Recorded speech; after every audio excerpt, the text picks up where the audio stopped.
So Neville Goddard has an amazing story of when he was drafted into the army and didn't want to be, but used your law of assumption to get himself out. So what happened to Neville Goddard is he was drafted and he had to join the army, and no, he didn't want to. He had a wife and he had a daughter at home, so he didn't want to join the army. And when he first was drafted in, he applied to be discharged, and he put the discharge application in and it was turned down. And the commander that turned it down had said to him, you're too important to this team for us to let you go. So actually, no, I'm really sorry, but it's been turned down. We can't let you go. So instead of just giving up at that point, what Neville Goddard did was he then focused on how it felt to be back home. So every night when he went to bed, although he was led in where he was with all these other soldiers, he would imagine that he was back at home with his wife. So he would imagine being led in bed next to his wife, and he would imagine hearing her voice when she was talking to him. He would imagine hearing his daughter's voice. He would imagine the surroundings being how his home was before he was drafted. And he focused and focused and focused on that every night. And he got into the feeling of how he would feel once he was home and how that would feel to be so excited to be home. And he just assumed that would happen. And that was it. He basically used the law of assumption to just assume that it would happen. And because he did that without any doubt, without overthinking it, without questioning when, how, why, he just carried on imagining being at home and carried on feeling every night like he was at home. And then he later on carried on doing this, lived his day as he normally did, but every moment just got into the feeling of being back at home again and being discharged. And eventually he got called into the commander's office, got called in there. And this guy had said to him, do you still want to leave? Do you still want to be discharged? And he said, yes, I do. And the guy threw a few questions at him and said, well, what about this? What about that? A few sort of obstacles to put in the way of, well, what about this? But you'll lose this. So kind of giving him the perks of being, staying where he is. And he still maintained, no, I want to leave. And this conversation, from what I understand, went on for quite a while, where this guy kept throwing in different obstacles to say, well, look, what about this? Is this not a reason to stay? And he maintained all the way through, no, I want to leave. And then by the end of the conversation, the guy actually said to him, reapply, submit an application again, and we will let you go. So that's what Neville Goddard did, is he put an application in, and then within, I think it was a matter of days, maybe a week, he was then home. He was back at home. He had been discharged and he was back at home.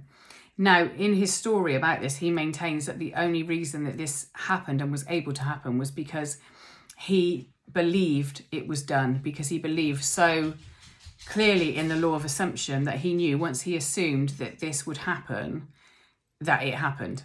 And that's exactly as it was. And what he didn't do was he didn't get into conversations with other people and listen to them saying to him, well, you won't be able to be, you won't be able to get out of this. You won't be let out. They won't let you go unless you've got an injury or an illness. They're not going to discharge you from this. You're going to have to stay. He didn't listen to any of that. What he did was he just focused on being at home. He focused on that feeling. So he went very much into imagining what it felt like to be at home and imagining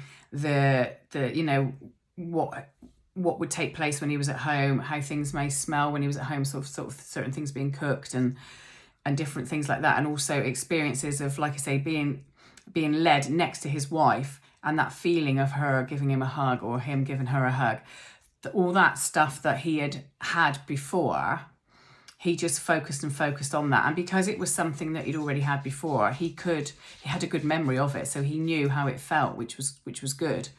So he didn't doubt it in any way, shape or form. And like I say, he didn't take on board anybody else's stories about why it couldn't happen. And he didn't question when it would happen. He didn't question how it would happen. He just believed that it would happen, and he just allowed the universe to take hold of what it needed to do to get him there. And it didn't take long, and that's the thing. He got out quite quickly from start to finish. It wasn't a massively long process, but he didn't go into that, thought process of, oh, I'm never going to get out, and actually I'm going to have to serve years, and it's, I'm never going to get out, and my daughter's going to be so much older when I see her next, and all that thing. He didn't go down that process. He just stayed positive. And he maintains the reason why it happened and happened so quickly is because he totally believed in the law of assumption. And the minute that he assumed it would happen, that was it. It was set in stone. And that is all that it is really with law of assumption, is just assuming what you want, assuming that you can have exactly what you want, putting it out there, and then just not doubting it, and then living as if you've already got it. So it's living as if the wish has already been fulfilled. And just, it's not about making up that you've got something that you haven't got, but it's about how you would feel emotionally once you have what you're trying to manifest. How emotionally would you feel about it? And it would be like that with anything, like, let's say you were going to have a new car, and then instantly, as soon as you started to manifest this new car, you straight away went down the thought process of, how's this money going to come? How am I going to get this? I'm never going to be able to pay for that. I've never earned enough to get a loan. I'll never do this. As soon as you go down that thought process, then you've basically put the brakes on. So you need to manifest what you want. You need to put out to the universe what you want.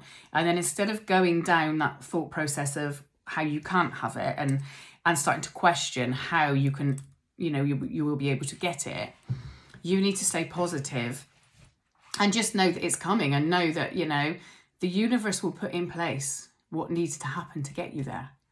And sometimes you might get something that's seen as a bit of a curveball, which might be to kind of, you think is going to knock you off path.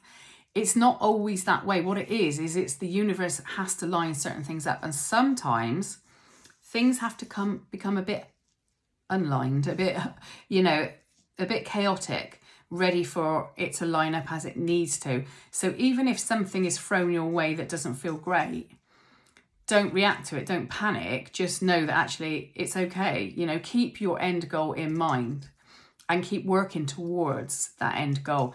And don't allow anything that's coming in to throw you off. And if you have a little bit of a wobble, don't beat yourself up for it. Just say, that's fine. I've had a bit of a wobble. That's okay. I'm back on it now.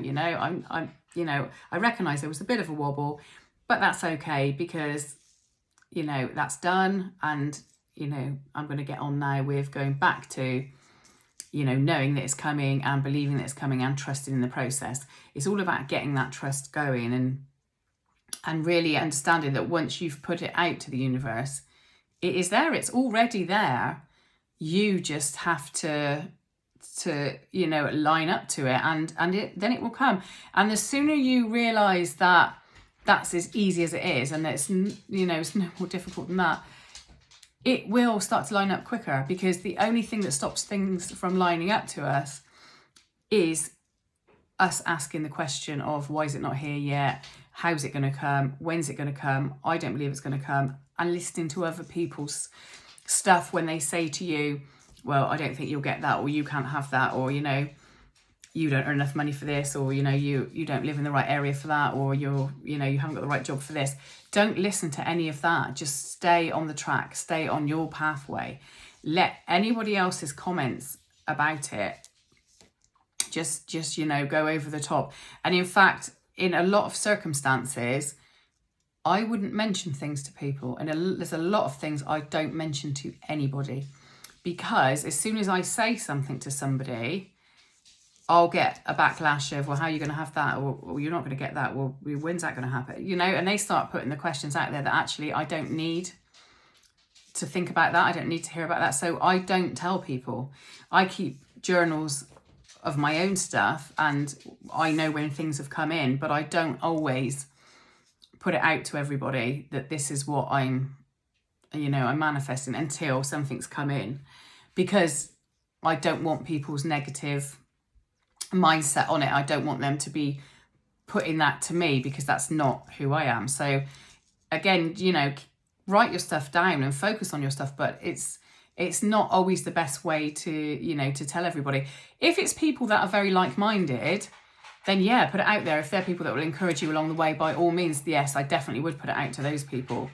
And that's what I tend to do, is I will speak to people that I know are the same mindset as me and agree with, you know, with what I do and know how it's coming, because it gives me encouragement to do that, and we can buzz off of each other for different things that we're manifesting. But I don't mention it to people that aren't on the same wavelength as me, because it doesn't serve me to hear the too many questions about it. Okay, so I hope that helps.